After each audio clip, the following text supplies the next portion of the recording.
Here we go.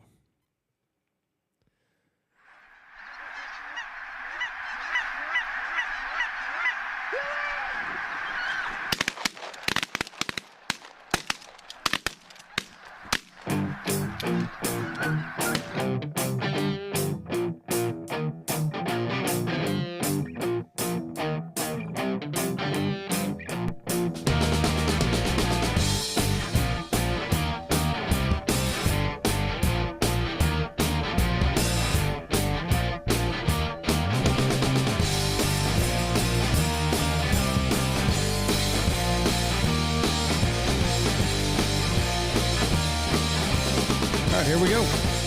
3, 2, 1. Boom, and welcome to Big Honker Podcast, brought to you by Pacific Game Calls. I am Jeff Stanfield with the world-famous Andy Shaver. Yes, go over to PacificCustomCalls.com right now. Turkey season, they're full on. They got hard-ons for turkeys, and they got everything that you need. Just got my box last night. Jeff's got the brand new kill count in it. I got it all nice and polished up, ready to go. New design butcher and some mouth calls. Don't you think that's kind of an asshole move on your part? Why? I didn't get anything. You're just bragging. Are you going to turkey hunt? I'm going to hunt with you in Michigan and Tennessee. Do you know how to run these things, or are you just going to let Big Daddy do it? Just let Big Daddy do it. You know what? I think on one Just of our let Big traveling Daddy do it. trips, I'm going to call in my own turkey and shoot it so I can say I did this. Because it's supposed to be real easy in Michigan. Do you think it's that easy? Yeah. Do you think it's going to be that easy? Yes. So you think I could do it? Yes. So you're pulling for me to shoot one on my own? I think you can do it.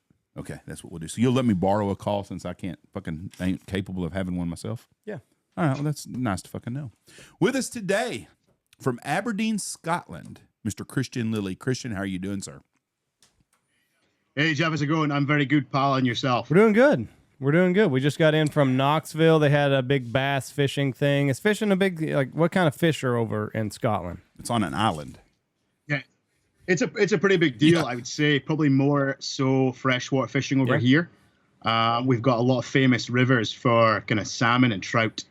They would be like our biggest kind of fishing places we'd have. Kind of usually it's going to be like freshwater rivers and then lochs as well, which is like lakes kind of over there, where you've got a lot of other things like kind of pike and perch, that kind of deal. I think that'd be kind of closest to what you guys have. Like, it's muskies. Would that be right? Yes. Or something? Yeah. Kind of there, but probably over this part of Scotland, definitely salmon in the rivers, fly fishing. For that, it's quite a big deal. Now, what are the seasons like over there? Like, is it always kind of pretty mild, or will there be like a hot period of time, like during the summer months? Yeah, I would say it's like Scotland's known for some of its worst weather.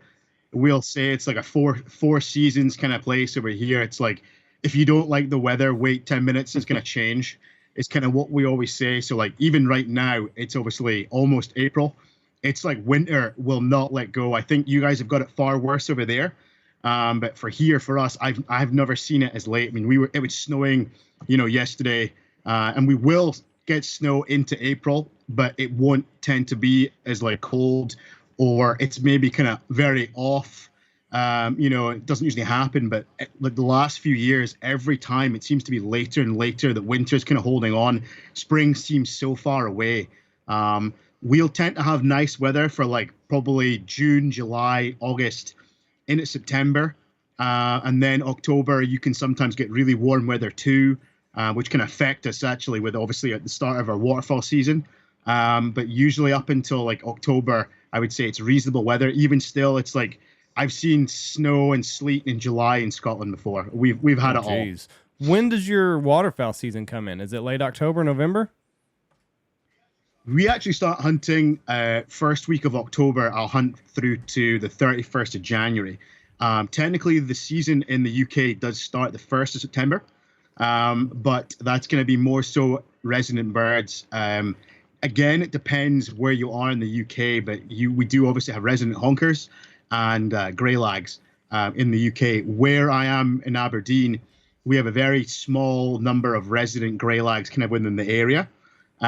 It does grow every single year, but I'll tend to not start hunting until the first week of October because we'll hunt pink feet that are coming from Iceland and Greenland. So they're not arriving in big numbers and probably till second, third week of September. So it's giving them time to settle in. And I mean, I would say again, with the seasons changing for the last kind of 5-6 years, the birds will start coming early from, Iceland and Greenland, and we will see them from like the first and the second week of September.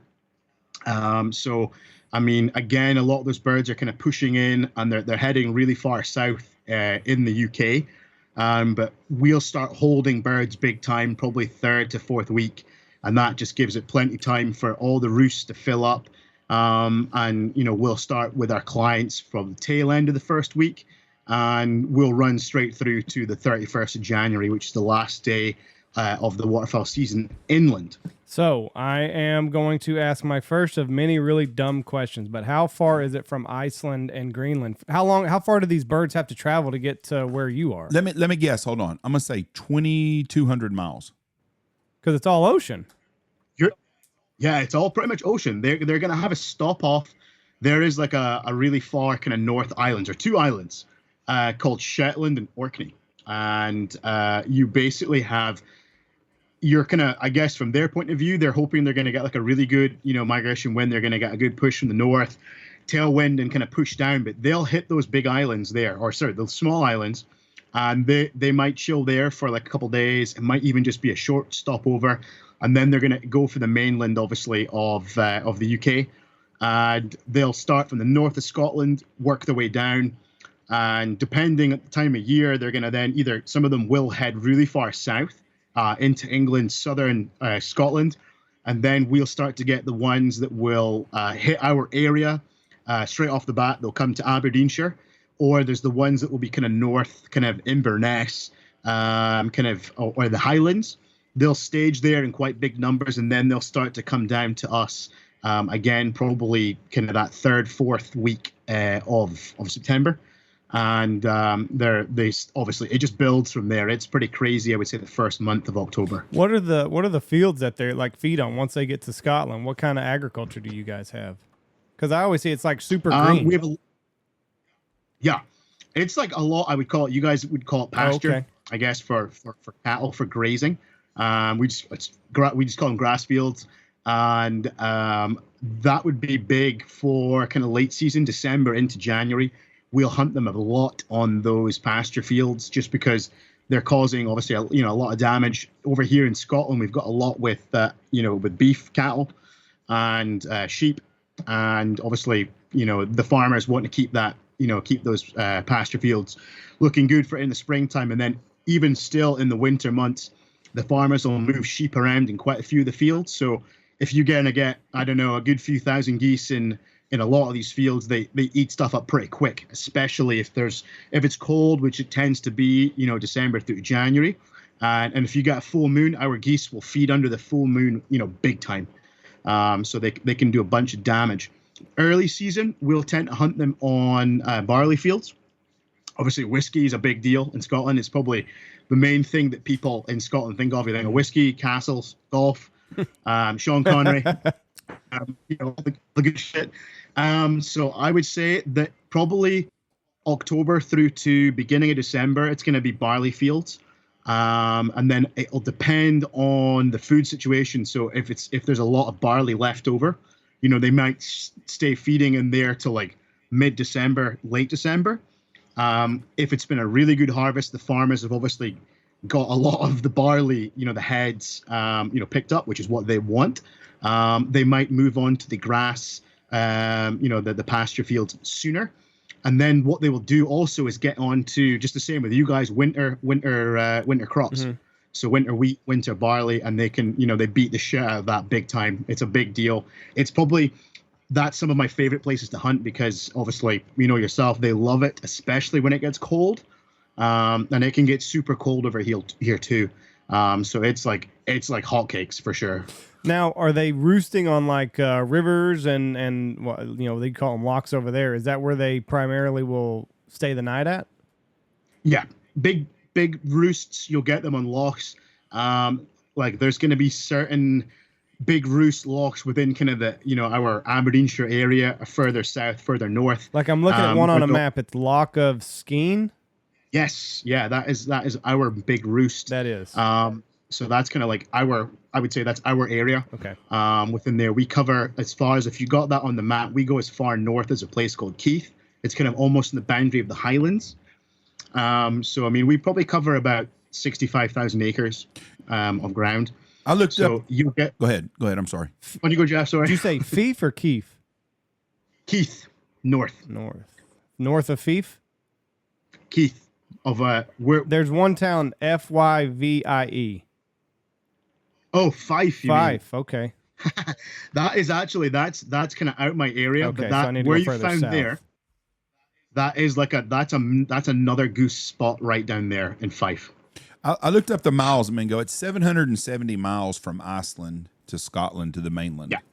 The Faroe Islands are halfway in between. Not only knew about them islands because during World War II, those were big places, the Faroes and the other island you named a minute ago. I want to ask you about Scotland. I want to ask about the people there. So when I think of Scotland, UK, all of Europe, I think of only the wealthy people being able to hunt. Is that is that true, or can the average Joe afford a gun and a license and be able to place to hunt? It's so funny because it's like such a big deal. It's where everyone. It's like if you were to put in an idea, like the whole kind of castles and whiskey and everyone of people what they think. I think in the UK in general, that's a big deal. Everyone thinks that we hunt in +4s, and that just made me think of this when you were dressed up as if you're going to a fox hunt. I think it was you had your tweeds on. I remember seeing this. That was me. I think I did even comment. I thought it was fucking brilliant, and I was like, that's just how people think that we dress like that, and it's like, only the rich people over here that hunt. And the thing is, it's probably one of the biggest things that makes people, dislike hunting. Becomes a major class war. Really? And I mean, seriously, I mean, it's probably it's going to be one of those things that for us going forward, whether people are going to get on board to kind of support hunting in any kind of shape or form, because they fail to see that the people out there hunting, I would say, especially, we got a lot of guys that do upland hunting. It's a very big deal over here. And pigeon hunting, wood pigeon, it's another big thing over here. We decoy them, really good. These are kind of things where people would be like, you don't have to be as affluent to do them. And I would say everyone does this kind of hunting. It's like the most accessible. That also with waterfowl hunting too, because we don't have much public land here, but the places you can hunt public would be on coastline and estuaries, where you will get a lot of geese roosting in these areas when they start to head down towards England. Those kind of areas, there's like tons of places that you can go and that's your public, your public land hunting. So there's a lot of guys that will do that. And it's quite a big deal where those that might be slightly richer, it's always perceived that you would be hunting, I think you guys call it tower hunting, and stuff like that, where we call it driven hunting. And you're shooting a lot of pheasants, anything from like 150 to 500 bird days. So those, especially this day and age, I mean, there would certainly be a lot more cost involved. So, people are like, they would assume that, only the rich can, hunt. And it's that kind of style of hunting that I would say those that are more well off, they would be doing. But over here, everyone, it's kind of open to everyone. And I would say from our point of view, we want to make sure that everyone has their chance to try and get into hunting, because over here, it's a big deal. People are against guns. They're against hunting. They're trying to do their bit to try and stop that as much as possible. So for us, trying to make that as accessible for people or to encourage people to kind of get back into it, it's quite a big deal. So I would say it's kind of funny. We want to try and push away from that. But it's difficult, especially sometimes the way, it's perceived and stuff in other places. It's not all about the rich people hunting. Luckily. So in Scotland, the Queen, the royal family owns some of their farms are in Scotland. Is that right? I'm not big on. Yes, it is true. Okay. Yes. Do they still do fox hunts there? The traditional ones with the horses and all that stuff? See, that's kind of where it's kind of like ties in there. The same thing is that recently they've actually passed like in England, because obviously they've kept this set between England and Scotland. England, that was all banned, so they stopped you. You couldn't use hounds to hunt foxes, and let the hounds kill the foxes, which was kind of a deal. And that was where you saw like everyone riding on horseback. And I would say that would be slightly more kind of well-off kind of people that would have been, kind of doing that more so. And there was a big thing about that years ago where they stopped that completely. But in Scotland, you were allowed to hunt foxes with hounds. But then it changed where you couldn't let the hounds kill the fox. And what they would do is they would drive the foxes to like teams of guns. So there'll be like 20, 40 guys surrounding a wood. And basically the houndsman, he's running the hounds to there, flush the foxes, to the guns. And that is what they've defined as kind of fox hunting. When I was actually away in Arkansas, I think it was literally the first week in February, they unfortunately passed a fucking bill here that is going to basically stop that. So whilst we were the last place in the UK that you could still hunt the hounds, they've now, basically tried to kill that completely. And there's going to be ways around that you can kind of do that. They've tried to try and think of the word, fuck everything over. Basically, that you would be allowed to do it only if you have something like 2 hounds, and you'd have to do other things first before you would try and use the hounds to hunt a fox. So it's a big deal over here. We hunt a lot at night with, night vision thermal and lamps. And it's a big way of predator control. So they would say you would have to, I think, have done a lot of this first, and to show good reason why you would have to go run hounds on a fox. They basically want to take away as much of the tradition as possible. So even though this place is like, even when I was away, we had, there was a fox hunt on the estate that we shoot back home here. I got a message when I was in Arkansas saying, hey, just to let you know, we're going to be running the hounds this weekend. And it was a sad deal, because it was probably one of the last times that they would be running hounds, locally in that particular estate there. So it's just another nail in the coffin of what they're trying to do over here, with trying to do everything they can to shut down, hunting, guns, all these kind of deals. But why are they wanting to do all this? Or is it just that's what every big government is trying to do at this point? Because, I mean, even over here, like, we've got our own problems when it comes to gun rights, and I'm sure you're aware of that with just based off your time over here. Yeah. I think it's just a case of they want everything removed. I think it's probably a very good narrative for, the government kind of deal, that there's a lot of people that hate guns. So it's easier to jump on the bandwagon and say, hey, you've got guns, you're a bad person, or, you shouldn't have a right to have guns, because obviously for us to own guns over here, we have to jump through the biggest fucking hoops there is. You have to, it's such a deal. We have to have firearm certificates for a rifle, or to get this, for me to have basically a snow goose gun, which sounds so dumb, I have to have that on my firearm certificate. And that will basically mean that I would have to have a gun with a mag extension on it the whole time. If I requested, like I say, I want an 8-shot or a 10-shot, they would only let me have an 8 or a 10-shot, mag extension. And even then, you have to have a specific reason to have one. You can't use it for waterfowl, which is the same as, with you guys in the States, unless it's the, conservation order. You can do that over there. Over here, we can't use that at all for any waterfowl. So you couldn't even use gun, even if you had a plug in it, you couldn't use that for waterfowl at all. But even still, you couldn't ever take the mag extension off that gun. If you've deemed it as an 8 or a 10-shot or a multi-shot, whatever you might do, it has to stay with the mag extension year-round. So you'd have to buy a separate gun to hunt waterfowl. So you can't just, like people do here, they put a mag extension on and they use the same gun that they use 3 shots with. They now run 8 or 10 or whatever it is. That whatever gun you get this certificate for, that's it forever.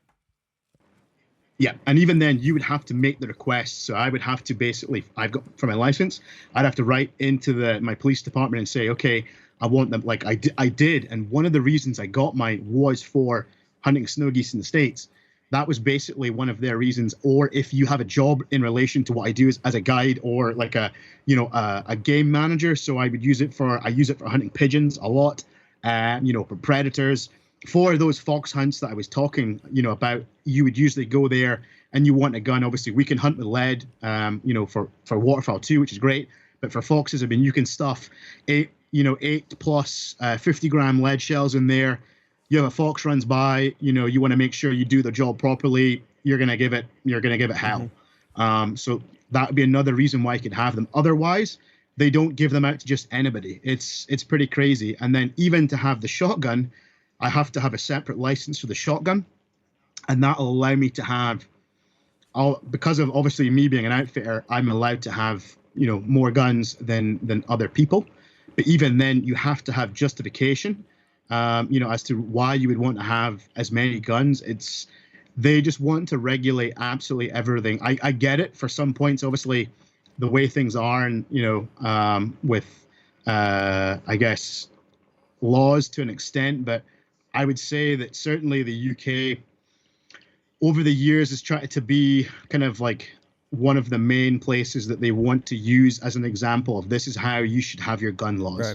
Right. And even still, I would, what people forget to say, or what they don't tell you, and it's funny speaking with people, is that unfortunately, obviously, if I want to say a good 25 plus years ago, we did have kind of a shooting, in a school. It's kind of feels bad kind of talking about that just now, kind of deal. But it was probably the first and last kind of time that had ever happened over in and it was actually in Scotland, and that basically led to the banning of handguns. So you cannot own handguns here in the UK. But at the same time, it does not stop people getting handguns illegally. And in fact, if anything, it has made it worse that the problems with illegal guns in the UK is really bad. And that's maybe some of the things they don't tell you. And that's from taking away handguns. Right. You must feel like a real outlaw when you come to the United States of America then with all of Wild West. Yeah. Oh, yeah. Man, with a smile on his face. I love it. I do. I absolutely love it because it's just the norm. I mean, over there, especially where I'm in some of those places like Arkansas, in South Dakota, Missouri and stuff, dressed how I'm dressed and stuff. Over here, if I go into stores and things and I'm dressed, everywhere I've been hunting, I mean, I don't care. I'm just me.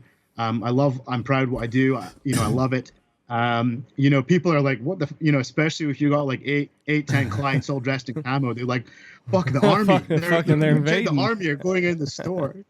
And it's totally different over there. Nobody bats an eyelid. You guys, obviously you can, depending what state you're in, open carry. Mm-hmm. You've just got guns lying around everywhere.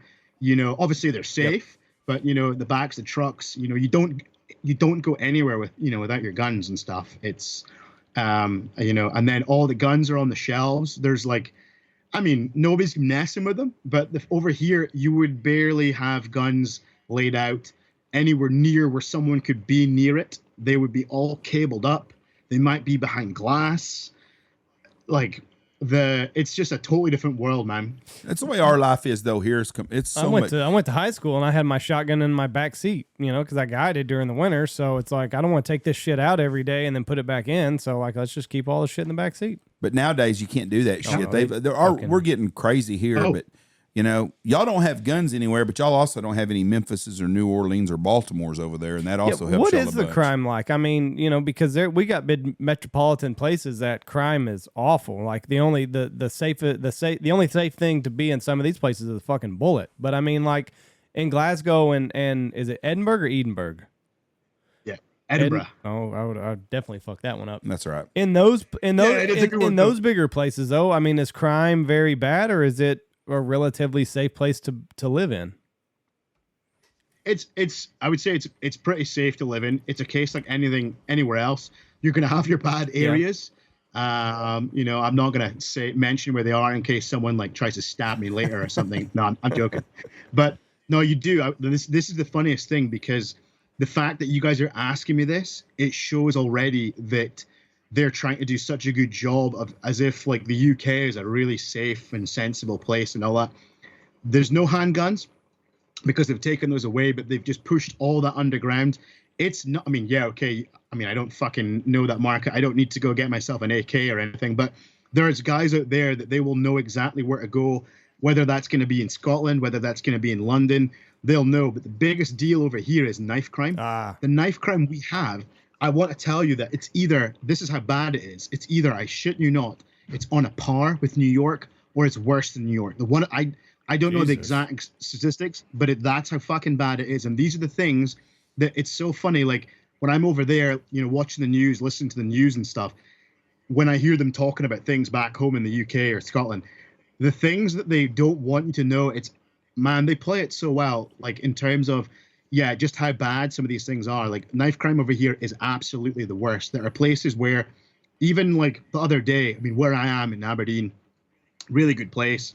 Obviously, I live out in the country anyway, but you've obviously got Aberdeen, Edinburgh, Glasgow, Inverness, these kind of places, the big cities within Scotland. I mean, you're going to have the majority of the time, you know, everywhere's great. It's totally safe. You've got your dodgy areas, but the amount of stabbings and stuff that go on, like, it happens more than, like, especially as the years go on, it happens more and more. You have to ban knives. Yeah.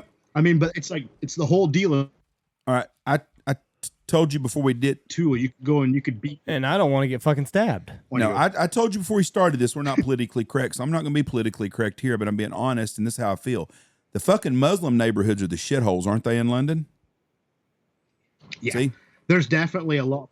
I would say, like, there's definitely places that would be, like, you know, kind of totally different for, try to think the best way to put it. It's like, just like crazy. They're like, I would say they're absolutely everywhere. You know, in terms of whether that be Scotland and England, there's going to be neighborhoods where it is pretty jam packed, and it's like you are. I mean, obviously, I'm from Scotland, but I mean, I'm not blessed with this tan from nowhere. I'm originally from South America, and yeah, I know I'm a real mix, and I've been raised here all my life, but basically the way they put it, there's certainly places in the UK where, you know, you could be the only white face there, and it would surprise you. But then just you've seen it, you've obviously heard that somewhere yourself. Yeah, I want to say that you've got places. I read a lot and watch a lot of stuff, and I know that the Muslim neighborhoods have taken over a lot of these places in Europe, and the cops don't even go there. It's horrible. They're trying to do their Sharia law bullshit. I mean, the fuckers kill their own daughters. I mean, are we shocked by any of the violence that comes from it? But I'm like Andy. I think I'd rather get shot than stabbed anyways. But you don't ever hear them talking about knife control. It's evil. That's what it is. We had a shooting yesterday, and pray for those kids and those families in that little Christian school in Nashville, Tennessee. But it was a transgender person. And I heard someone today, a politician, say, well, do you think there was mental illness involved? Well, fuck yeah. Obviously. The son of a bitch was trying to cut their pecker off. Was it a guy to a girl or a girl to a guy? A girl to a guy. She wanted to get a penis sewn on. Yeah. Well, let me tell you something, honey. That ain't going to make nothing but cost you a lot more money. So it's the dumbest shit ever. But that's where we're at in this world with these guns and shit. Back to Scotland now. A guy like you, what I'm going to ask you about the food real quick. Do you eat haggis?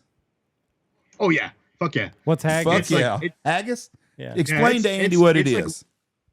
Okay, now I'm going to tell you like the real deal, because one day, I mean, if we're going to get your asses over here at Scotland or something, we'll have to talk about this, make it happen. I'm going to personally see that we feed you some fucking haggis, because one, it's actually really good.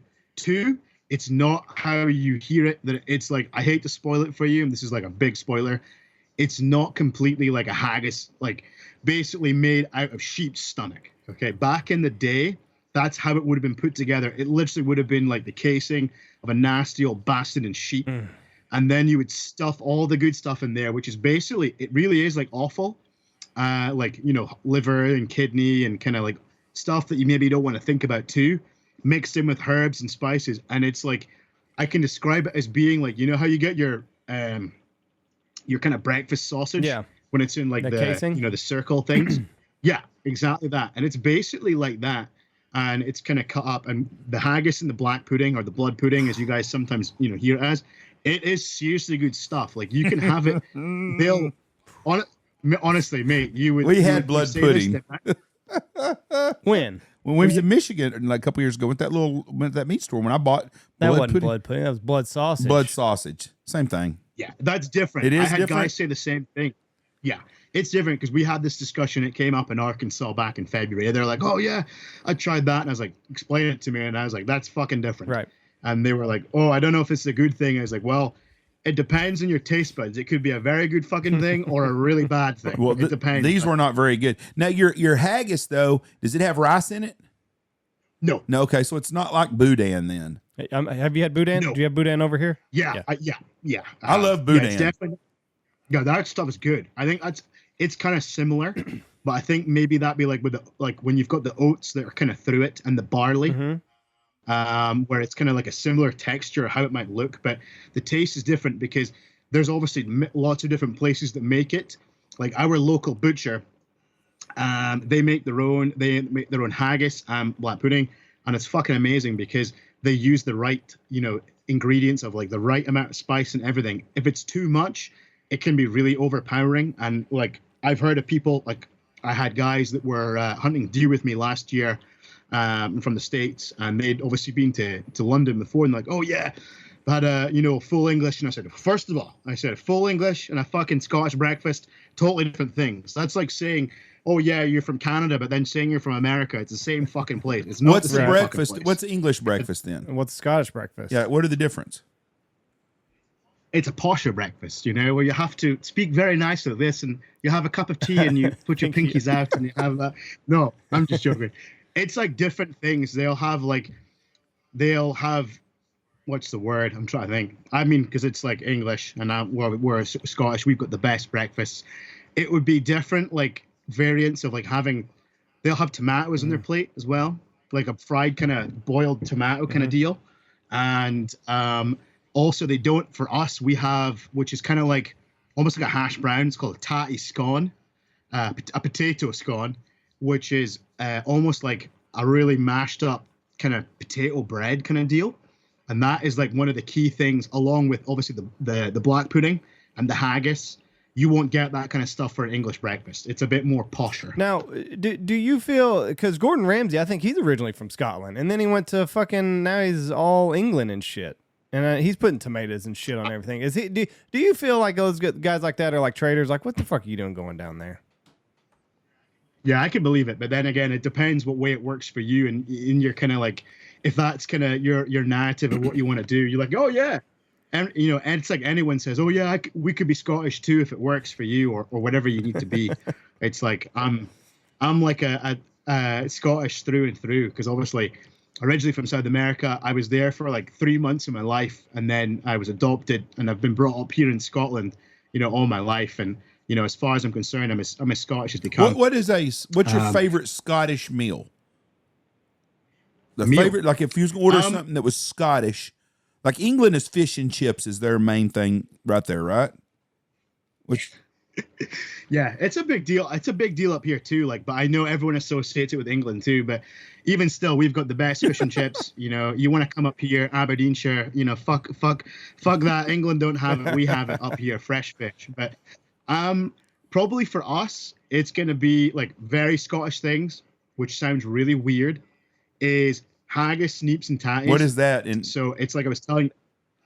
That's the haggis I was telling you about, and then tatty is obviously taters, potatoes, and then neeps is turnip. And you would have this. It's like mash. It's basically mashed turnip, mashed tatty, and then you've got your haggis. And then what you might have is like a really nice whiskey cream sauce. Ooh. So it's almost like chili looking, if I can describe it as what it might look like. And then you'd obviously have the sauce. And it looks like absolute dog shit the way it's presented on the plate and covered in sauce. But the whiskey cream sauce, fucking beautiful. But then over here, we're allowed to sell game. So venison, oh wow, like most of our venison that we shoot, it all goes to game dealers or butchers. So I know that's very different from over there with you guys. So you'll basically go to restaurants and it's all like venison and it's like duck or pigeon. The only thing you can't sell is actually geese. And that goes back to the whole deal of, I guess, trying to stop, the market hunting deal, where places wouldn't be overshot back in the days of, guys going out with the punt guns and everything, which is pretty cool. I mean, I'm sure you guys will know all about that too. And it's stuck around for years. Like, there's only one of those islands I was telling you about, Orkney, because they have such a big problem with greylags, residential greylags up there, that they're one of the few places in the whole of the UK where they actually can sell goose meat, because they have so much surplus of the birds. They have to like shoot them late into the season, and they have permission to like shoot them throughout the whole year. That to make sure that the meat's getting used, they're allowed to put that to, a butcher, and they would then be able to sell that either as sausages or burgers in like that particular place, the butcher shop, or they would then be able to sell those to different places across the UK. I heard that one of the guys, he was selling them to restaurants down in London, and they would be some of the only people I think that are legally allowed to do that. That's badass that you can sell game over there. So now here's my next dumb question. All these different islands that like border Scotland, are there all bridges to these places, or do you have to take like a ferry to get over there? Like, I'm looking at the Clog right now. We just swim. Yeah, no, they're all pretty far. Like, you have to like basically take a ferry, take a boat. Yeah, they're probably like, they're not far. You could be like, I think from Aberdeen to Orkney, we can take a big boat that would be like 7 or 8 hours journey up to there, or you can drive to the north of Scotland, like the furthest point there, and you would take a ferry ride that would be like an hour and a half to Have get you up ever there. hunted up there? Yeah. When I take all your shit, get on a ferry and go. Yeah, we actually used to go up there. I want to say it must have been a good 14, 15 years ago, I think. And we'd actually been screwed over in a hunt down here on the mainland.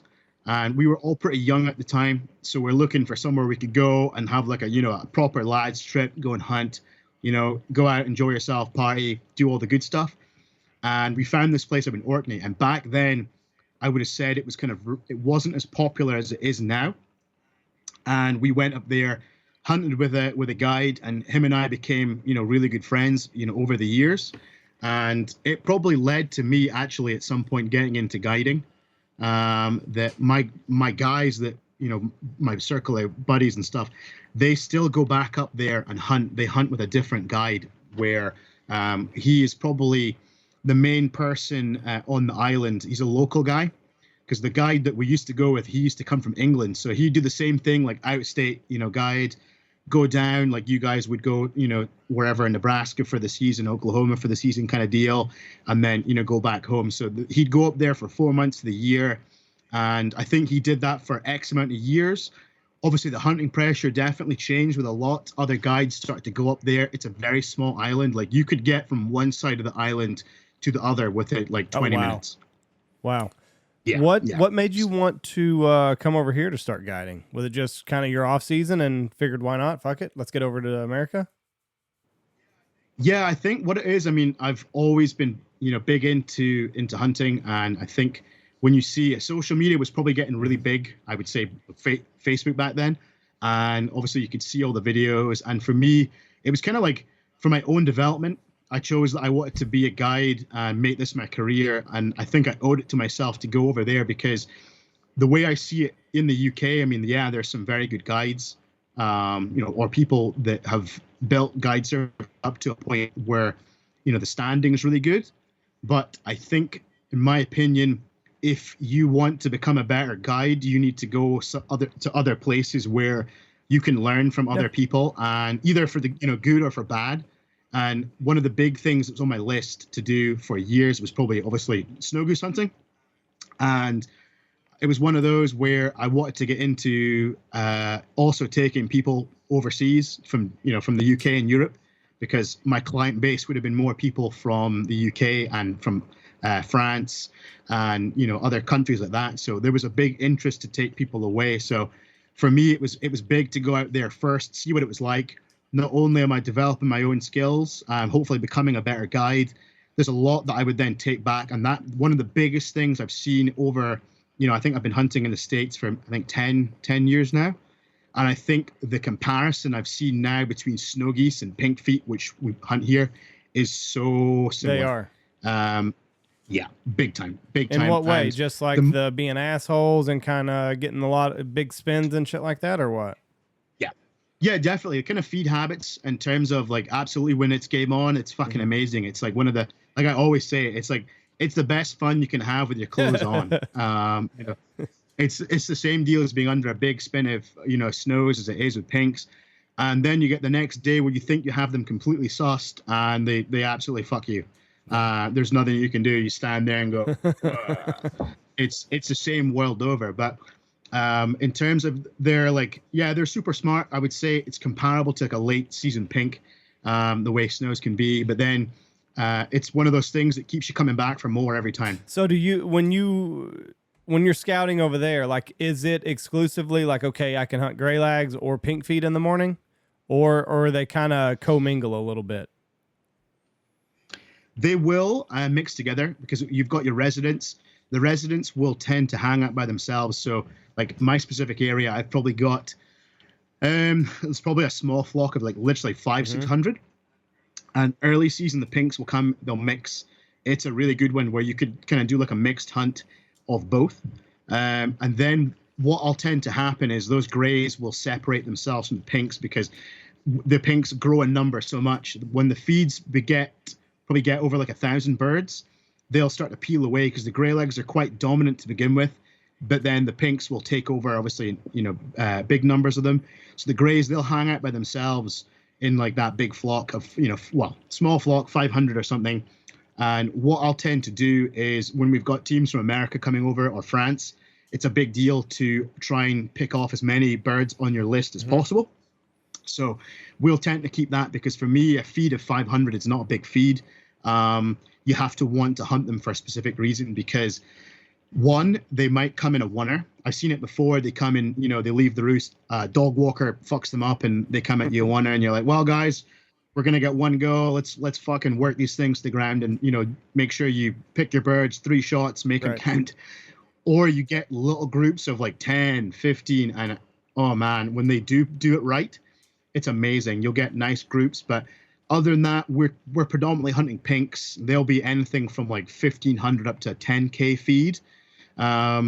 You will get your migrant Icelandic grey lags there too. That won't tend to happen until you get colder weather kind of into November, December. When you get I would say you used to get 2 really good migrations from Iceland and Greenland. Now it would tend to be one monster migration through October. And then on the next full moon in December, you might get something or you might not. But again, with all the weather systems and stuff changing over in, Iceland, but then also here in the UK or Europe, that there's other places that these birds that would always come here, like Orkney, for example, north of us, that will pick up all of the grey lags. That's like the place they go. And that's because agricultural practices changed like years ago where they would get a few geese. Once they started planting barley, which was, you know, something they didn't do a lot of, it was more kind of pasture, their practices changed big time. And so that's the place there is so similar to where they are, breeding back in Iceland. And instead of them going back to Iceland, that's when they started becoming resident. And there's like, I want to say there's a population now, I think it's like 40,000. Oh, wow. So you can imagine a place where there's 40,000 birds. They're roosting. It's like obviously right in the middle of the sea, so it's all coastline, and then sea lochs or just lochs, and so there's water for them everywhere to roost. So what they can do is they could roost in a loch, and then in the middle of the night or whatever, they can walk out the loch into the field and like they can eat the crop. That's not fucking good. And they will go in. Yeah, and it's pretty great. That's where it's got to the point where I think it's a good example of over here in the UK, they will, rather than being proactive, they're going to be reactive, where populations were getting out of control to a point. If someone had stepped in sooner, they wouldn't have to be on like massive culls that they're doing now. So it's definitely been interesting from there. I would say like for us, pink feet are comparable to snows in a way that the population keeps growing all the time. There's not the same number of hunters there is in the States. And I think, very honestly, this is what's also come back into the deal of the whole avian flu.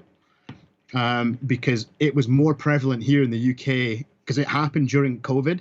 So nobody really got to know about it. But I would say, like, looking at social media and stuff, I remember seeing it coming up in the pages. And obviously barnacle geese from the Svalbard were one of the main problems where that took place.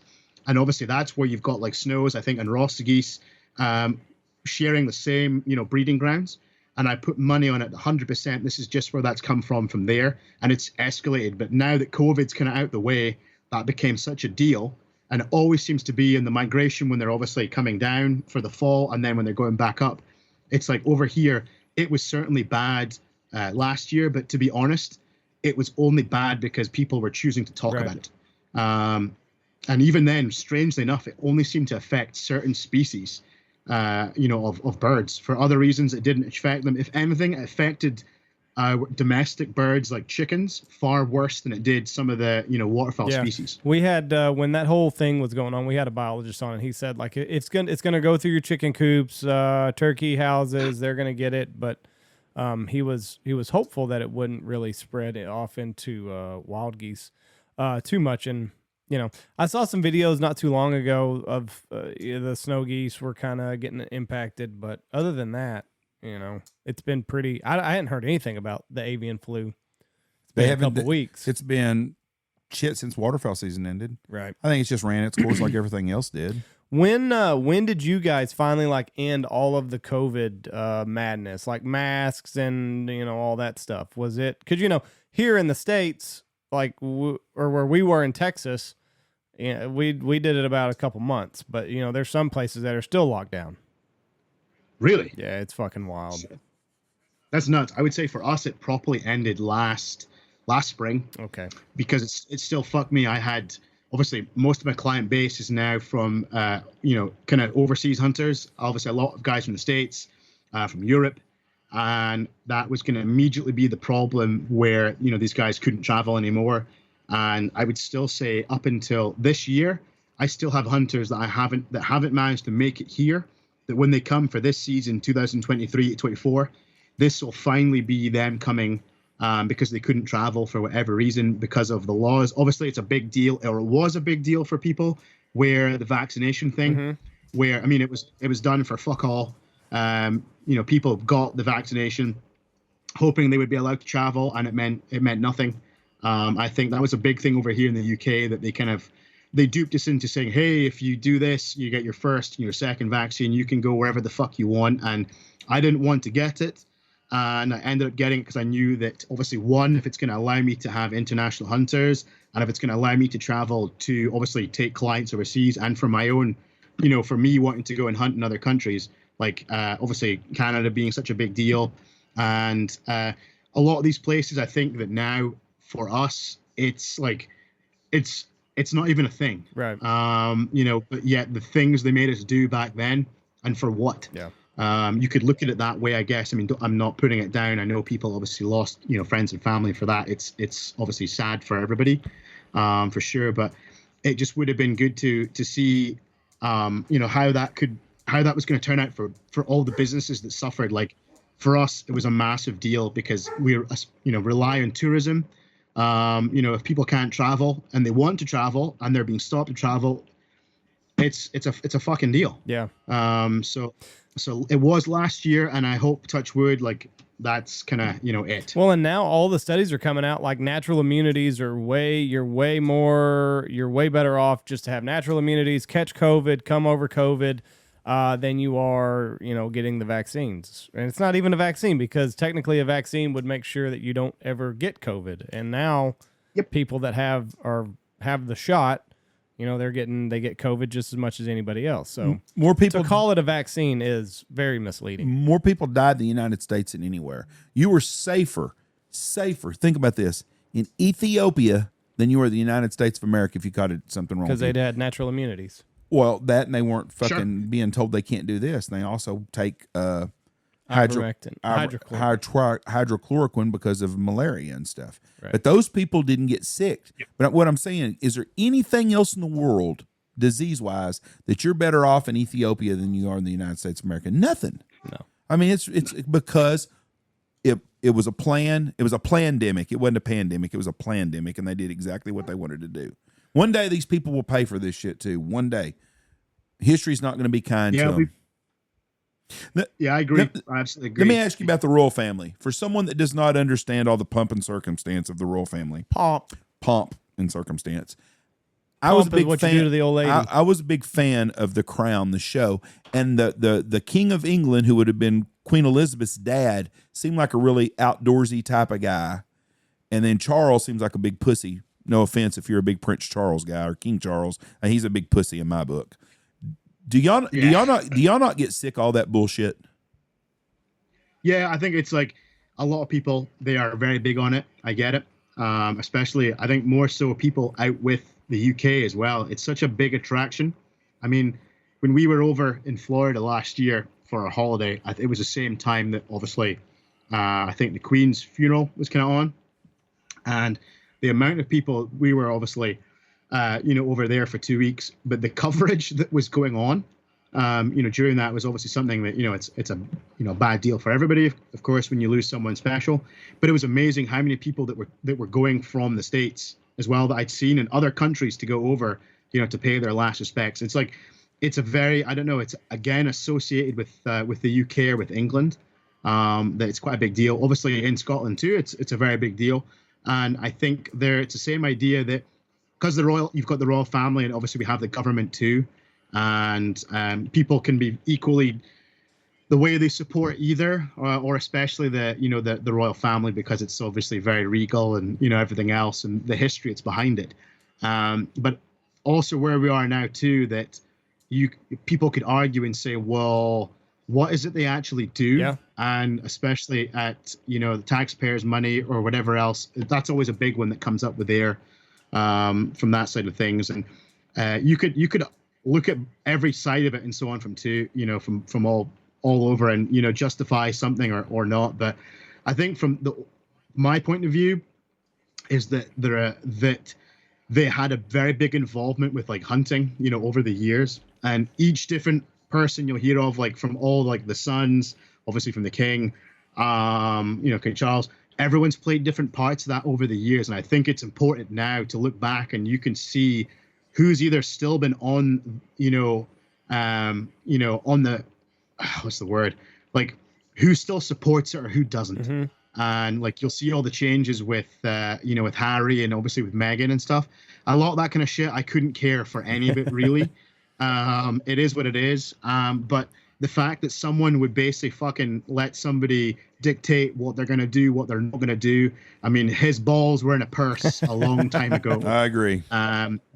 But for anyone to take away from this is from my take of it, if you're going to challenge hunting in a bad light over here, then you have to make sure that you can, support your reasons why. But the fact that like where we actually are in Aberdeenshire, where their family, holiday home for like Balmoral Castle, it's only like 50 minutes drive from where we are. So like the Balmoral estate, it's still a very big hunting estate. It's like the royal hunting estate. And it only seems fair that, obviously all those guys and girls that run the estate, that take part in the hunting, they deserve the respect they have for what they do, that they still carry that on or wish to carry that on, which was a big tradition and a big part of their life. I think for any of the family that are going to walk away from that, I would say that's where you would lose the respect. Like this is my opinion on that one, you lose my respect for that, because that's something that has been a major part of it. It doesn't matter how you are in the media or who the fuck you are.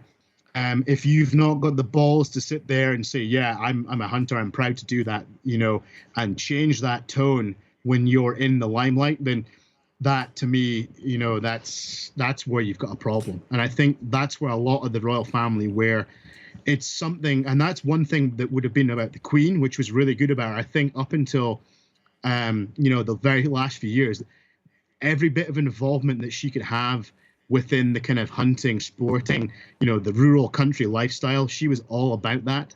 And probably that would be one of the last people of that age that would be, as we're, the sons and everything else now.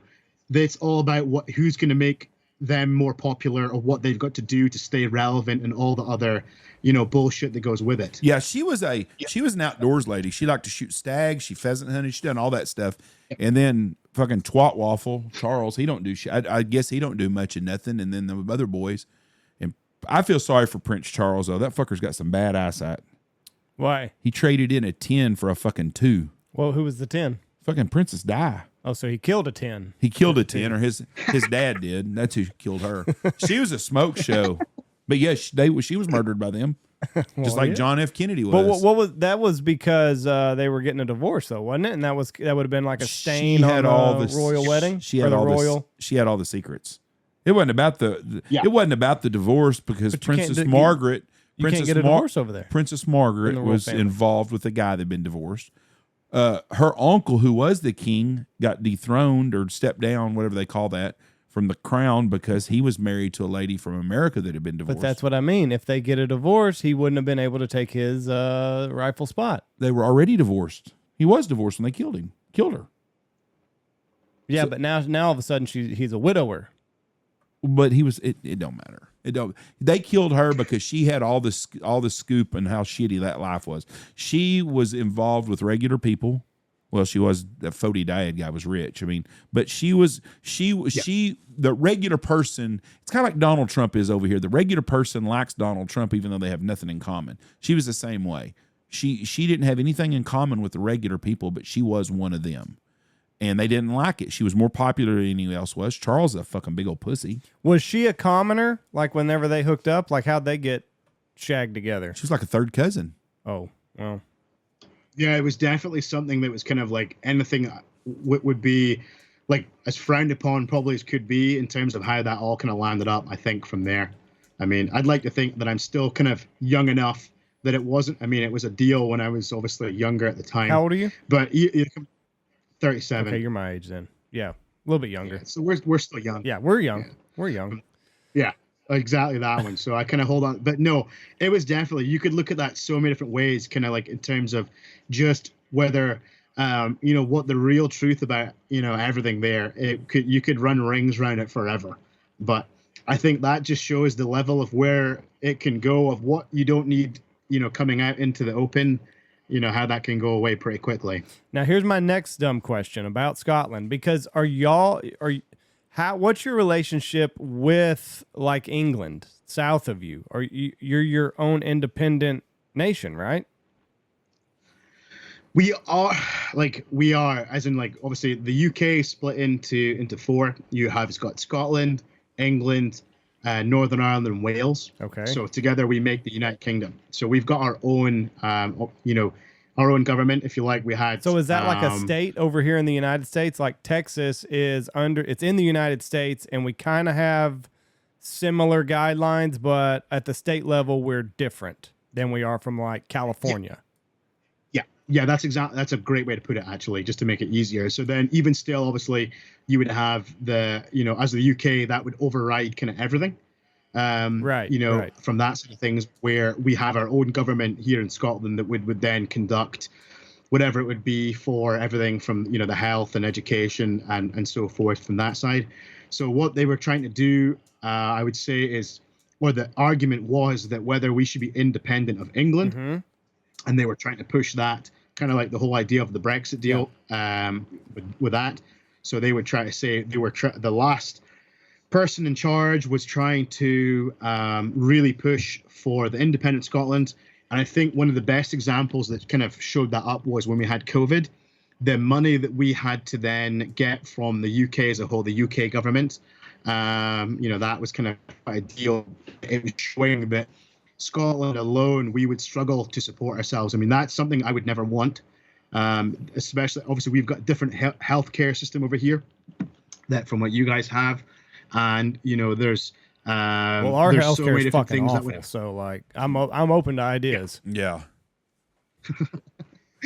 Yeah, exactly that. And I think that's where we've been so used to having that healthcare and everything that we have, dental, that kind of thing, that the way they were going, the money that we have is Scotland. I mean, we have our resources, believe it or not, in Aberdeen. Oil is quite a big deal in the North Sea of Scotland. There's a big connection with that and kind of everything that goes on in Texas. But it's just money like it is for everything else in terms of, it's a power trip for everything, the way I see it. But certainly there's no way that Scotland would have been able to, in my opinion, look after itself. The benefits that we have as together as being part of the UK, it makes complete sense to, just to be within the UK for all the other trade and just everything for regards to the army resources, just everything. Okay, you said dental work. The English are not famous for their teeth. Wow. No. Yeah, exactly that. That's quite a funny one. It's like everyone, people have said that to me before when I've been over to, the States. They've been like, your teeth don't look as bad as I thought they would be. And then my response is, that's because I'm from Scotland. I'm not from England. That's why you can't. It used to be, if you saw someone with fucked up teeth, you didn't know they're from London or from Little Rock. So you didn't ever know where they were from. Brilliant. Yeah, that's it. Same kind of deal. It's like what you'd say. It's like, I remember seeing it in like The Simpsons and stuff with like the way that the royal family's presented with the most fucked up kind of teeth like this. That's because they, for a long time, like they inbred though. Like, cause there had all these rules. So like people were fucking their first cousins. Oh yeah, I would say as much. There'd be some creepy as fuck deals in there that you had to stay within the royal family or whatever circle of inbred. And that's where I guess you could relate it back to some people's opinions of the royal family too, whether they think they're inbred fucks or what. It's everyone's opinion. And that's the whole point of it everywhere. That's everyone has an opinion. You can say what you want, and that's kind of how it goes from there. So you can't agree with anybody. It is what it is. What's your favorite scotch to drink? Bowmore. It is on the west coast. It's a small island called Lilley, and on there it's a really small, really good place for hunting too. Nice red stag. You got waterfowl. You've got upland birds. Amazing place to hunt, and they have the most amazing whiskey. It would be kind of like it's peaty, or kind of like a real smoky flavor through it. And Bowmore, it's like, I think the distillery is almost right on the edge, almost of the beach over there. And it has some of the most amazing whiskey you can have. That, or obviously where we are in Aberdeenshire, we're in the heart of like malt whiskey country too. A lot of the farms that we actually hunt, this is why it's pretty cool that a lot of the same places we will hunt, that their whiskey, it's rated, the barley that they produce can be rated either as like malt whiskey barley. Obviously, you're going to get higher spend on that one for the farmers.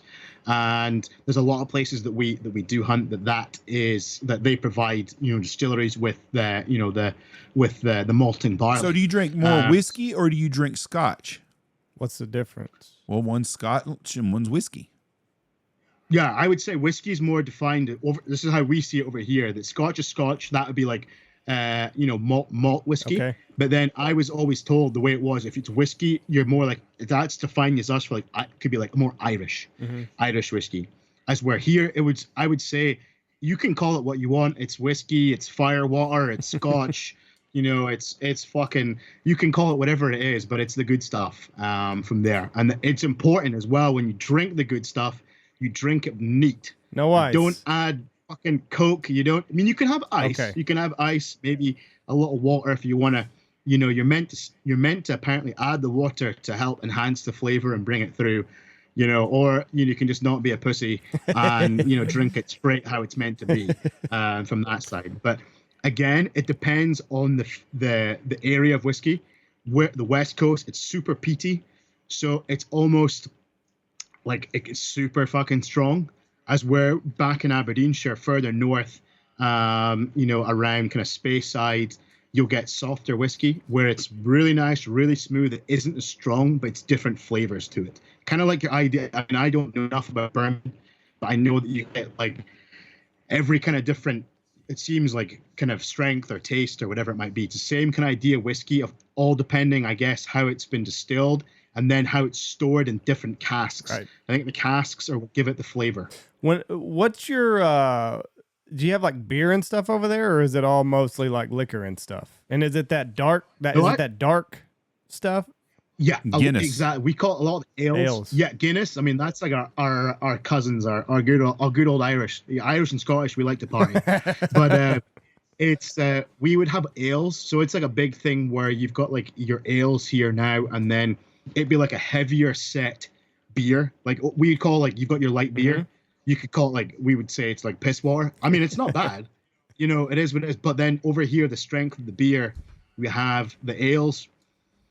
I would rather drink your, you know, it depends. I'd rather drink your beer than I would drink the, you know, the ales over here. Because it's like almost like Jeff was saying, with that kind of like Guinness looking thick texture that almost looks like someone's put like 50 fucking cigarette butts out in like a pint glass, let it sit there, and then mix some chocolate or some shit in there with it. I don't know, but you look at it and you go, no. But it's a big deal because we have some nice, it's like micro breweries, I think is kind of the thing you say now or whatever. Hip and places. It's like, yeah, exactly. Fucking hip, fucking gay, whatever. But it's basically, it's there if you want it. But over here, I would say between those places, you've got the distilleries for whiskey. Whiskey's the big deal, which rightly so. It's Scotland. It's part of our kind of heritage there. So it makes complete sense. And but it's a drinking culture over here. You know, it's like it's what we're known for. It would be rude to let this side down. You know, what if you come to America and you order a beer? What beer do you order in America? Just a regular place to go eat, nothing fancy. What beer would you order here? I'd probably. I mean, I like Corona's Corona anywhere. I guess from there, Michelob Ultra. Oh, that's good beer. You know, golf course beer is what we call it. Golf course beer is what we call it. It always seems like people that play golf are drinking. That's no shit. It is. That beer got popular when fat fuckers started trying to go on the carb diet. And that's a low carb beer. I like that. That's my second choice. So that's good. I don't like that dark shit either. I don't like fucking fermented wine and all that other bullshit. I had a Guinness for St. Patty's Day, and was it bad? It's a little rough to get through, but I got through it. See, here's what you need is like if we take you over here and get you on some seriously crazy nights out in the pub, some of the concoctions we could give you that involve Guinness would make you never drink Guinness in your life ever again.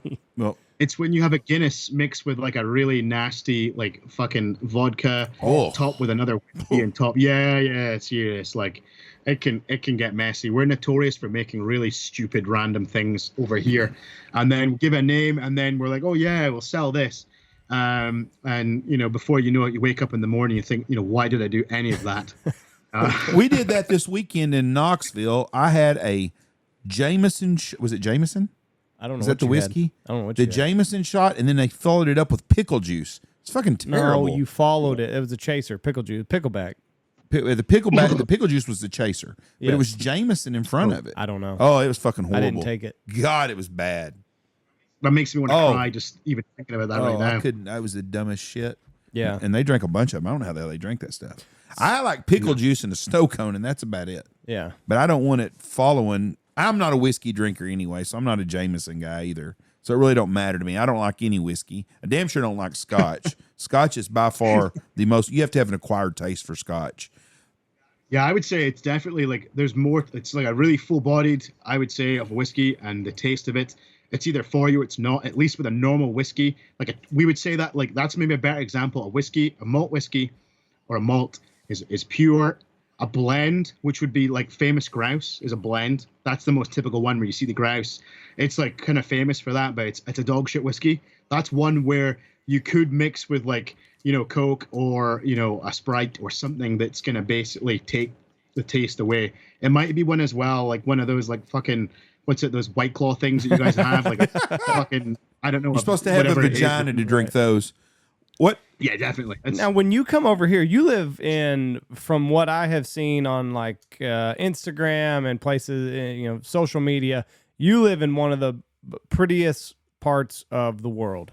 When you come over here to guide snow goose hunts in fucking Arkansas or Missouri or wherever you do it, are you like, Jesus Christ, why in the hell methamphetamine did I come over here? Everyone always says that. It's like, even when I get like to the airport and the border, and they're kind of looking at me up and down, and they're like, "Huh, okay." And they're like, "Oh, where are you from?" And I explain, and they're like, "Why are you coming to? Where are you going?" "Oh, yeah, you're going to Arkansas." And they're like, "What's wrong with you?" And then I'm like, "Oh yeah, to hunt snow geese." And they're like, if they don't ask me what is that, they're like, they're like, "Why would you come here to hunt? Fucking snow geese?" And I think for me, it's like because it's something so different from over here, that every time, like, I mean, I've had the pleasure of hunting snow geese from, South Dakota down to, Arkansas, stayed some really, wonderful places with some amazing outfitters. And when you go to Arkansas, it's probably one of the craziest places where, like, literally the things I've seen down there with, all the meth heads and like people trying to get into our trucks, like fucking people walking around without shoes, trying to like buy shit at the side of the road that there's not even a store. In Arkansas. Like, yeah, it is. And it's like, I wouldn't want to miss that for fucking anything. It's like some of the he best likes our rednecks over here. Oh, fuck yeah. And it's like, when you come over and everything, the best thing is at the same time, when you do get places where you're getting like, it's like a story. You're having good hunting, you're having fun. It's like, it makes sense. And I think because it's something so different from what I'm used to, for me, the appeal, I don't know what it is. I mean, I'll go there for a month or just over. And it also makes you grateful for what you have when you do go back home. That kind of deal. It's like, yeah, I mean, I wouldn't miss it for the world, as dumb as that sounds. What do you call the rednecks over there? Like, we got rednecks over here, meth monsters. What's another derogatory term for these fuck ups? What do you call them over in Scotland? They call them Irish. We call them like smackheads or crackheads. Smackheads. I like that. That's my new word. Yeah, there's like, that's another thing over here, especially like where we are in Aberdeenshire, which is nothing proud to be of in the slightest, where it's funny because like Arkansas, it always amazes me where I like drive around and like, obviously you've got Onyx and you're looking at places and you're like, what? And there's like a seriously expensive fucking truck outside this kind of looks like a garden shed of a place, whatever it might be. And, you don't know who you're going to knock a door to and speak to anybody. But I think from my point of view, I still want to try and give everyone the courtesy they deserve, doesn't matter who they are. But it just cracks me up that something like that would get a hold of people over there versus like it does over here in Scotland. Like places on the coast we have, like it's a big, like fishing, used to be big fishing areas. And I guess there was like, they're obviously going to Europe a lot. It's a big deal with them bringing back drugs from, Europe to Aberdeen, or Aberdeenshire, and like fucking crack, smack, whatever. It's like, that was one of the worst drugs that could possibly be in the area. So, I mean, it's when you make the comparison, it's not too dissimilar in that this is probably just more of or less of a third world country seeming kind of deal with things. That there, there's nothing other than it's taking, I don't know, Arkansas, it's a different place, like the way it is. But where we over here, you still got your places that might kind of look kind of ropey. Over here, you just don't see them. That's not the brochure, on the right. on all the tourism brochures and stuff. You still see the problems there. So it kind of, I don't know. It just it can be another part of things that you don't get to know about in other countries, and that they're trying to tell you this place is so great and stuff. But yeah, there's definitely problems back here. Do you are you impressed with the looks of American women? How do they compare to Scottish women? Yeah. Yeah, I would say it's like definitely that's a big one we always get. And, people would be saying, oh, yeah, you've got like really nice Scottish lasses over here. And there definitely would be some truth to that from that side of things. And that depending on area where you are, of like how good looking they might be, we're very lucky in this area where we are, I think to a point. But definitely in the States, I would say people would be in agreement that there's a higher standards. Depending where you go and depending on the states and stuff, I've noticed that. But certainly from that side of things, you like definitely lucky over there for sure as well. Where in Scotland are the good looking women at? Like in America, where's the Texas of Scotland? Yeah, in America, like the further south you are, like Texas, Louisiana, Arizona. I'm waiting for you to just step off in this shit. The further north you get from these states, you're stepping fast. You start getting into like Nebraska. Keep going. You start getting into Nebraska. Oh God Almighty! I'm gonna say Kansas is the cutoff. Nebraska. Kansas is the cutoff of good-looking women. So everybody all north Nebraskans, you need to get on there and get at him. He's done fucked up. You start getting into like South Dakota, and you just get diggered. You got there's like one every 100,000. How would you compare? So what's Minnesota at? Minnesota? Yeah. There were some good looking girls. We went to Game Fair in August, and it wasn't, but it definitely, it's 1 in 100,000 basically. Stuff like that. God. Just 1 in keep digging. 100,000. 1 in 100,000, and like you get to Canada and like just turn around and go home if you're up there for women. That's So fucking. so the South is where it's at. What about I would Michigan? say We're it's- fixing to be in Michigan. We're going to be in Michigan in 3 weeks. So go ahead and tell me what they're at.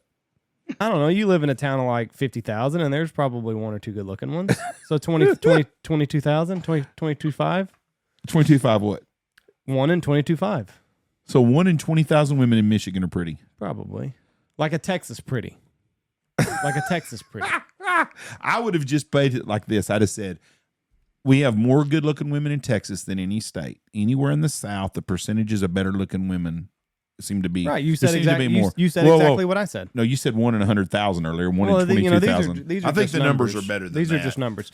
The Anyway, average. He's changing it now. Oh yeah. In- In Texas, in the South, we'll just go in the South. In the South, there's a higher percentage of good looking women. there's even some like hot meth heads that are like, yeah, I could get down with that. But it's like, probably not in Michigan.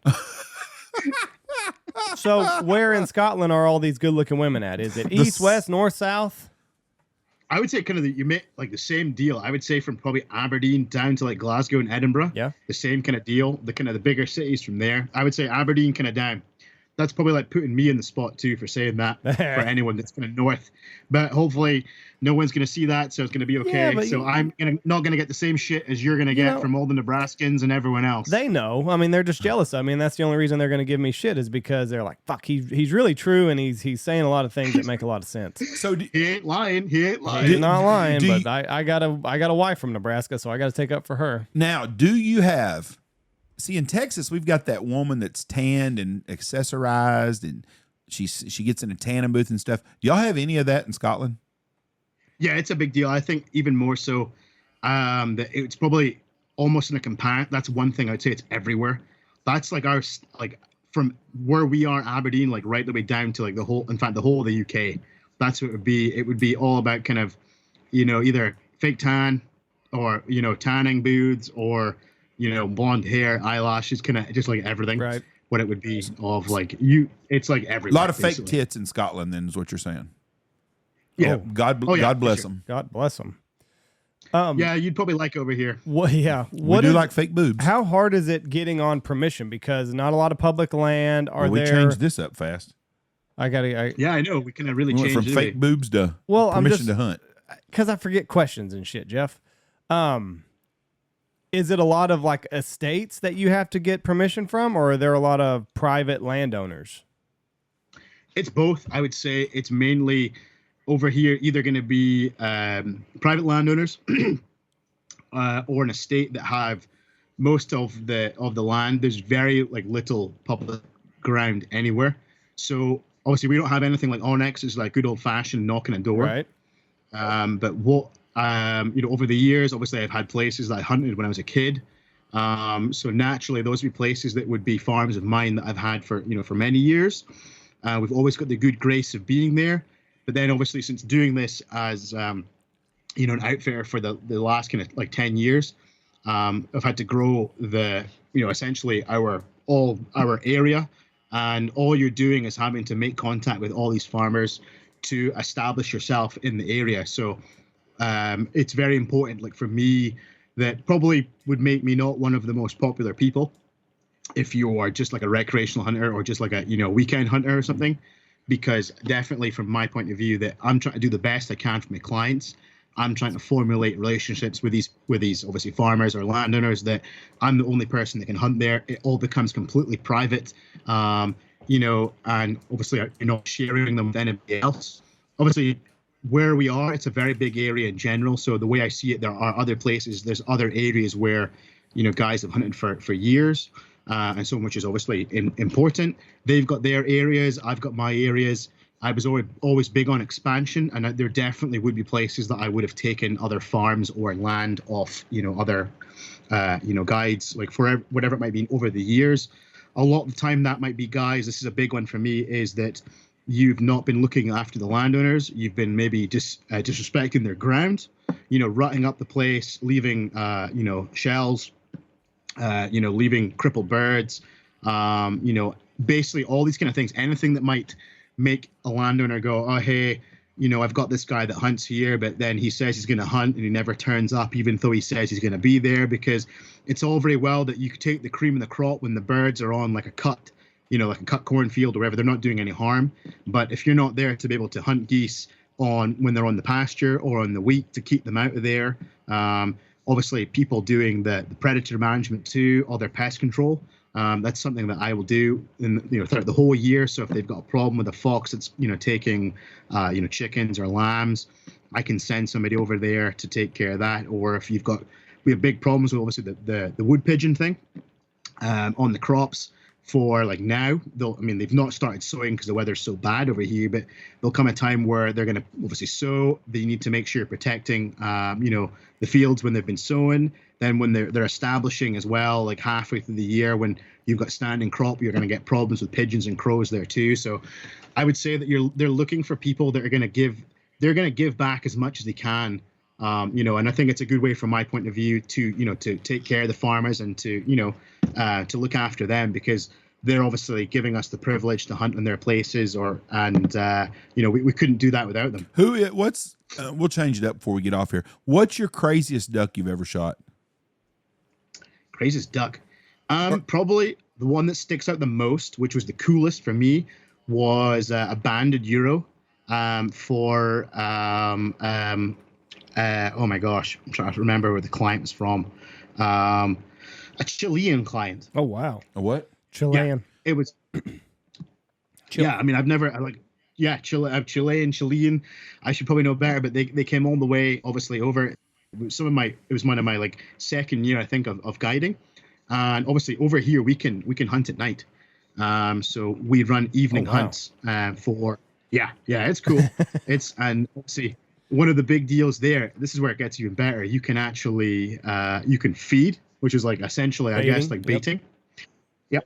So you can do that. So we have these splashes, which is basically a sheep water roost. And we have this place. It's like one of our widgeon honey holes. And it was literally one of the last flocks of the evening. And obviously the guys had ripped into I think a 20, 30 pack of euros. That's and was just picking them up. Yeah, I know, it's pretty cool. And then I look over and I'm like, I'm just picking them up out the water, and I was like, what's this? And I was like, no kidding. And our luck already, we'd had 2 collars that season, which is really rare for like banding birds over there. If you do, it's going to be in the UK or in Iceland. Those are the main places they would band them. So we'd already had 2 collars, one from Iceland and one from the UK. And then we finished off. I had like 3 or 4 days left in my season, and we pull up this euro, and oh my god, it was like an 8-year-old, euro banded, and I've never shot any more bands on ducks since. I think here's an interesting one too. We had a teal. That's a lie. We shot a teal. Another kind of like sheepwater deal. And it was a teal that had escaped, because obviously in France you can hunt over live right. birds, and they're allowed to hunt at night over the live birds. And what they'll do is they will put the ducks out on these little platforms, or they're basically tethered up wherever they go on the platform or whether they go in the water. And someone's teal had escaped, and it flew off, and it landed over here.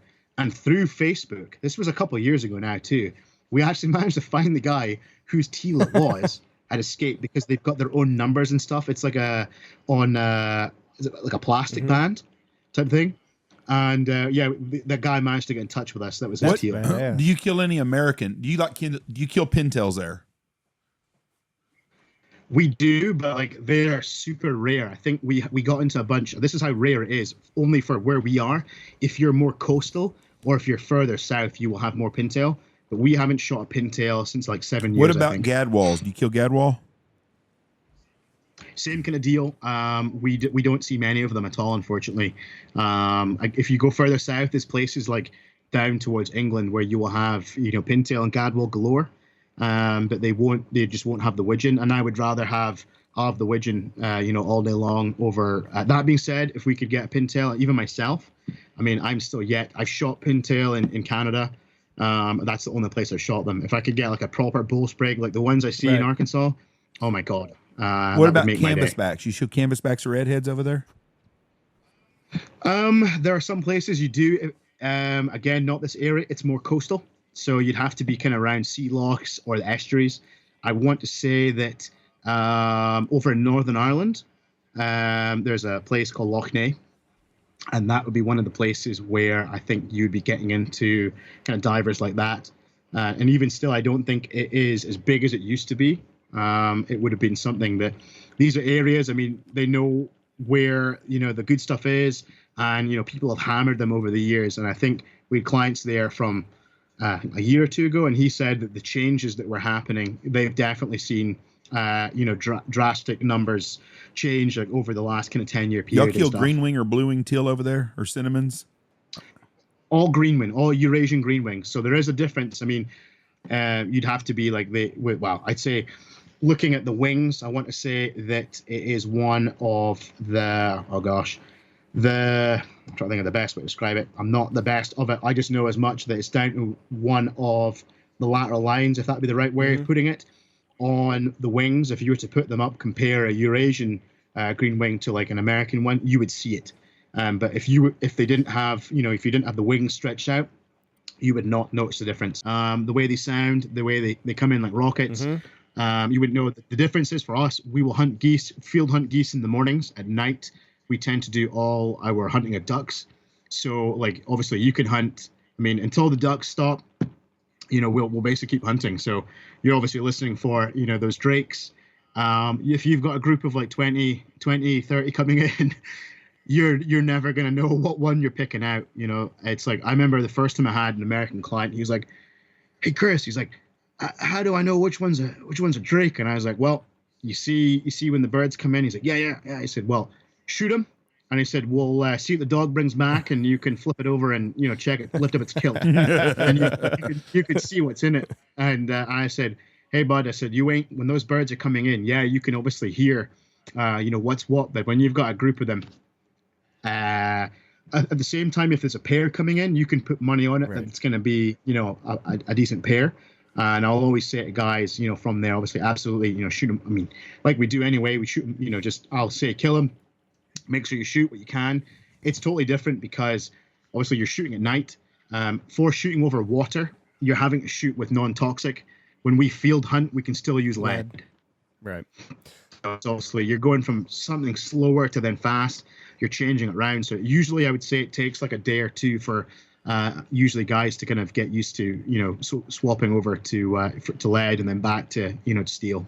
What, when does everybody bring out the kilts to wear over there? It's like it's like formal attire.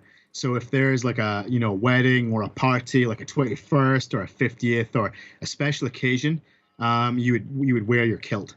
And so it's like, it's not like an everyday thing as much as most people would love it to be. Everyone, when I was over in Arkansas, they're like, "Hey, Scotty, where's your kilt? Where's your kilt?" And I'm like, "Mate, I ain't wearing one of those things over there." I was like, "They're expensive as fuck." Oh, they are? Oh, yeah. Why? Like a proper kilt, because it's like all the, the tartan that you would get to use, within the kilt.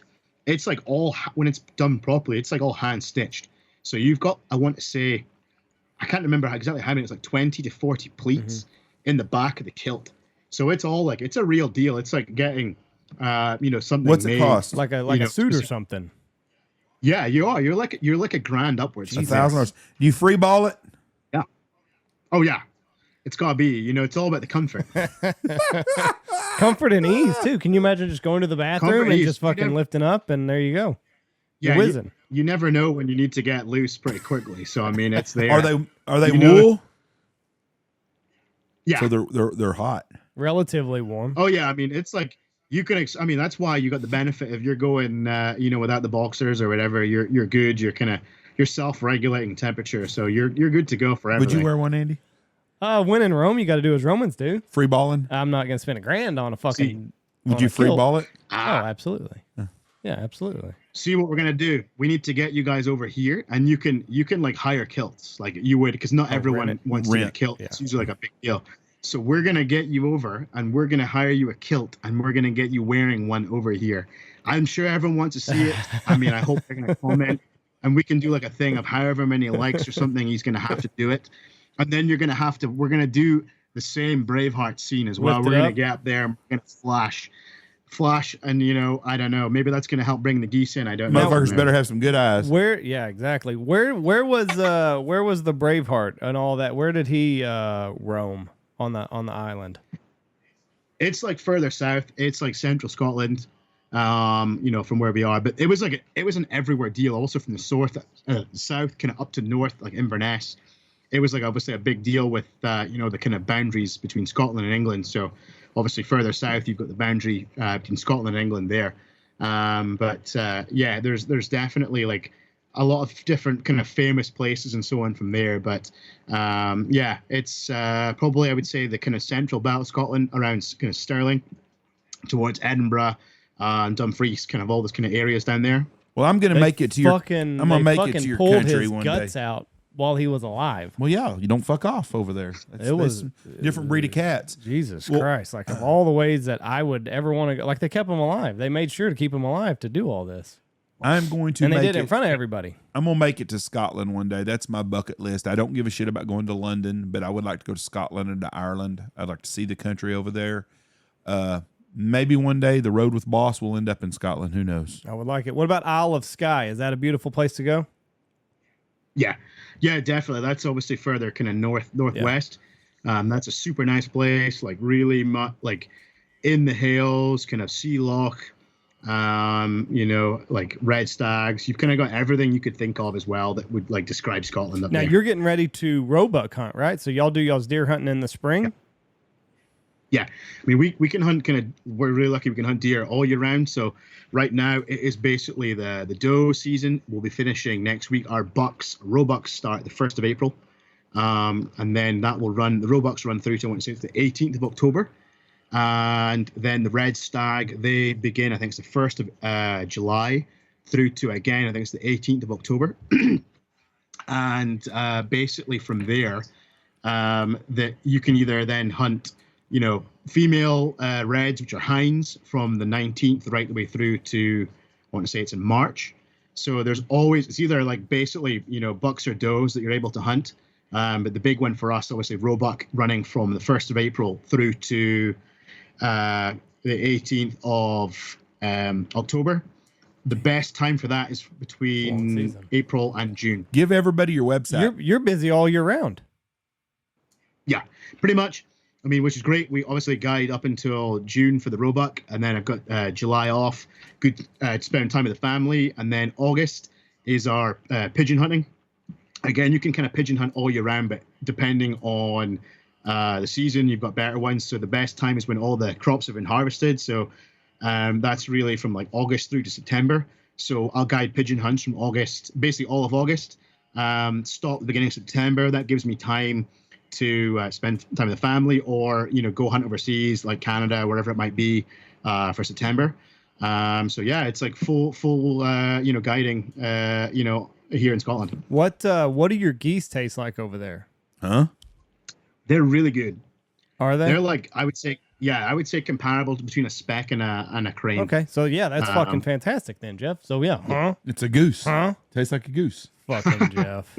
Tastes like a fucking goose. Tastes like an elk. Tastes like a goose. I didn't say it tastes like a fucking elk. I asked what it tasted like. I didn't know if it tasted like a snow goose, which nobody likes over here. But if it's a cross between a speckled-belly and a crane, like, that's phenomenal. Yeah, definitely. It's like, I would say, obviously, the same thing, a juvie or an old adult. I mean, a juvie every time is going to be, some fucking, it's beautiful. Depending how you cook it, the same kind of deal. But it's certainly much better tasting than like, an old, like I say, honker or, a snow. Even then, we get a lot of them made into burgers and sausages over here because we obviously can with the whole thing. You can't sell it still, but, for giving them away, if you were to give a goose away to somebody, they'd be like, they wouldn't fucking thank you for it at all. But a burger or a sausage, yeah, people are all in, All right, so we're going to wrap up here. We're going over an hour and a half, and I know you got things to do. What people want to get a hold of you, come over to Scotland, what's the best way? Instagram, or do you have a website? Yeah, I mean, you can check us out on our website. It's maybe aberdeenwildwings.com or Instagram. Instagram is probably one of the best places too, because you can go there and obviously check out the videos and, the pictures and stuff. And it's pretty quick for getting back in touch. You're very welcome to get in touch there or the website, whatever's kind of easiest. But love to have you and, what's your IG? Chat some hunting with What's you. your IG? Aberdeen Wings. Aberdeen Wild Wings, Scotland. Simple, Jeff. Listen, this has been a ton of fun. I've been looking forward to this ever since we put it on the books. Hopefully one day we can get over there and see what Scotland's all about. Pleasure. It'd be a lot of fun. Thank you very much for sitting down with us and enlightening us. If there's anything we can ever do for you, let us know, okay? Appreciate it. Thank you very much. I really enjoyed it. Speaking to you and Jeff, it's been a blast. You're definitely my kind of people. So, I mean, we've definitely got a couple blinds spare for you guys over here, awesome. Whenever that might be. So see that as a invitation there, and hopefully you guys can follow up. I know you're busy, through your season 2. It's always the big one when other guys, run guide services and stuff. But you've always got splits somewhere here and there. So make use of the time and come pay us a visit, and I'll get you guys some whiskey. Can't wait to free ball it in a kilt. Thank you, Kristian, my friend. You take care and God bless you. Yeah. See you too, guys. Bye. Take care, okay? See you. Cool dude. Very cool. Cool dude. That would be a very interesting thing to do. Just the wrong time of year for us. It's tough. Tough time of year. But great. Jeff, you got a partner over here. And there's more guides than just me. So you can just leave. Just fucking bounce. Your wife would kill us, and so would mine. Why? That's a good reason to go. All right, let's get off here. We got a long, busy week ahead of us. We've got another podcast coming out later this week. We'll do tomorrow on just me and Andy. And then, did you get a hold of Matty Robertson? No, I've been doing this all morning. Pro bass fisherman Matt Robinson be on with us. We got to have dinner with him the other night. Funny sumbitch. God, it's going to be a good podcast. Look forward to that. Thank you very much. God bless y'all. Have a great weekend. Bye-bye. A great week. Check out all of our wonderful sponsors. Go check out Bangtail Whiskey, Stanfield Hunting Outfitters, Dirty Duck Coffee, Ducks Unlimited, Double T British Kennels, Alpha Outdoor Specialties, Looking Glass Podcast, Lucky Duck Shin Gear Waders, not just a wader company. I don't know why I say that all the time. Gundog Outdoors. Go get everything that you need. Get the field trauma kit. Put it in every vehicle. Pacific Calls, Dive On Ministries, Boss Shot Shells, and Mossberg.